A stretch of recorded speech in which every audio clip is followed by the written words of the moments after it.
I kept dropping the box, so fingers crossed that Angelman is not injured. This box was way too large and heavy, so I'll try to never buy something like this again. But I pre-ordered 3 more statues already. This was the second to last order of my year.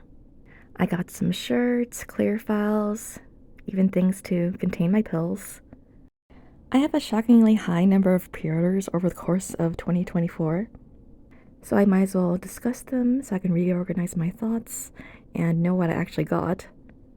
I'm not going over most of the things that have been clearly delayed, or most of the resin stuff, but there are a couple delays that I do want to mention because they're pretty cute and I definitely want them soon.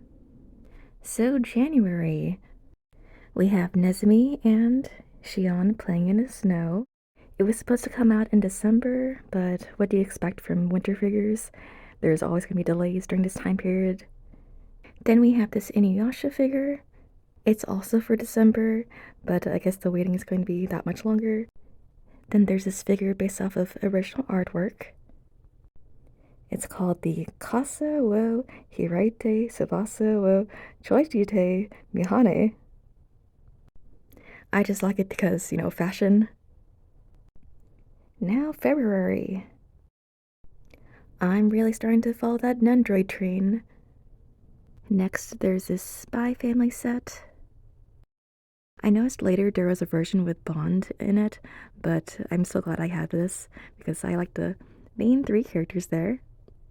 I'm not exactly sure. I think I may have watched Spy Family after I actually ordered these, but Yor looks really cool and I really like all the references. Okay, March. The one item so far is Cyrano on ice cream. I mean, I can count these hands as figures, but I really want to use them more as references or for posing things. In April is the most pricey of purchases. I'd rather keep Lelouch's head in the Zero mask because it looks cooler that way in my opinion. As for Cece or Sitsu, her facial expression doesn't really change between either of the versions. I really like this accessory box. I definitely want to get more things for House Moving Castle and other Ghibli properties. In May, we have Ash sitting on a chair. I really wanted a banana fish figure, but I'm not really into the whole guns a-blazing figure, or the one where he's next to a wall. Those didn't really look that great to me. I really like the pastels in this Miku figure, but I'm actually really worried I'm going to start going down that Miku rabbit hole that everyone else has. Now, this Titan Aaron. That beer mug absolutely makes this the most definitive edition of this figure, and I'd rather have this than the other one. I'm not that into most Attack on Titan figures, but I thought this was absolutely hilarious to have. Alright, June. This was one of the first pre-orders I ever made. I think Shauna looks really cool like this. I just know this Remilia figure is going to turn out really well.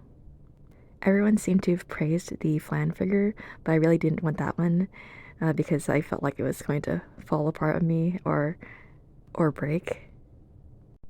I kind of wanted the Guro Arrow Lolita figure of Remilia, but I guess I'll see if I end up snatching that up as well.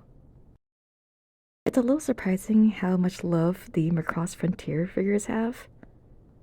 It's a good thing I always liked Ronka and the music that she had. And overall, I did like how Ronka looks over Cheryl, personally. Ah yes, Yosuke Nusura. That's all I really discuss about that. For the month of July, I pre-ordered this figure of Rem. This was one of those figures that I got before I ever watched the series. I'm honestly not that into her as a character, but I really like this design, all the water surrounding her. I was so excited when I saw this figure of Leon. When I started collecting, there was only the Reala figure on pre-order. I'm really hoping there's going to be more Tails stuff available in the coming years, or at least for the series I actually played.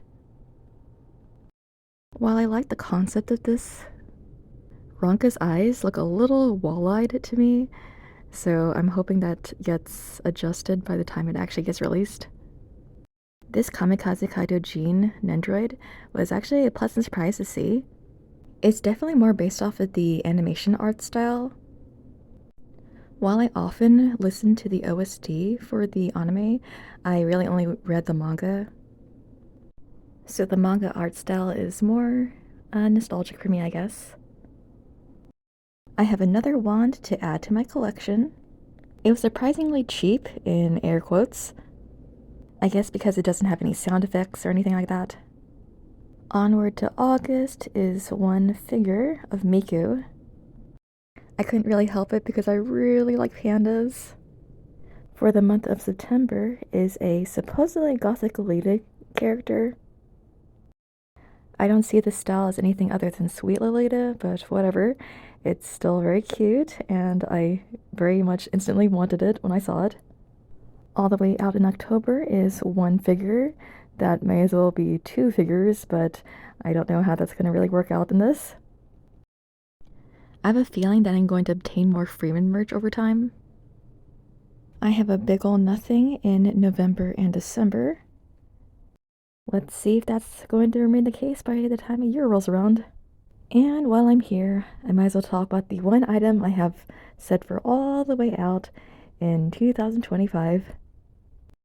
The only other Avatar figures I really want are two Nandroids, the one of Aang and the one of Korra. Though I guess there is the really cute figure of Korra and Asami together. Anyway, there goes my roundup for the year of 2024 and a bit into 2025. I've made some great spending decisions, but I'm going to try to hold off a little more over the course of this year. You know, enjoy all that I already have. That's pretty much it, so ta.